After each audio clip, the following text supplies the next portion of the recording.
Today we're going to be making an angel food cake using my new 10-inch springform pound cake pan that was gifted to me by the seller. It does contain a spring latch on the side, so that makes for a really easy release, and it is made of 304 stainless steel.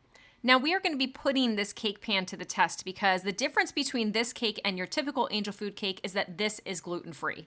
And if you have any experience baking gluten-free at all, you know that sometimes gluten-free goods tend to stick much more than the regular gluten-filled counterparts.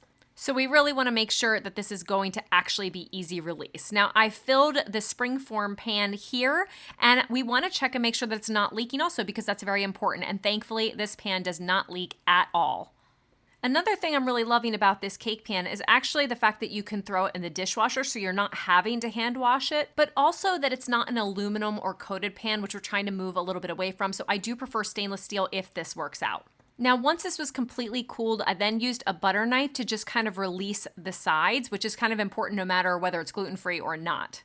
Then just snap open the spring latch. It released really easily. So I'm really proud about that. Then I took the knife and I ran it underneath the top section, or I guess I should say the bottom section, to release it from the bottom.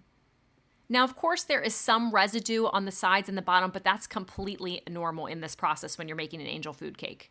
Overall, the cake turned out amazing. I am really pleased with the results of this cake. It's not burned extra in certain sides. It's not cooking unevenly. It really cooked very evenly. So if you're looking for a great bundt cake pan for angel food cake, sponge cake, or whatever, you're definitely gonna wanna check this out.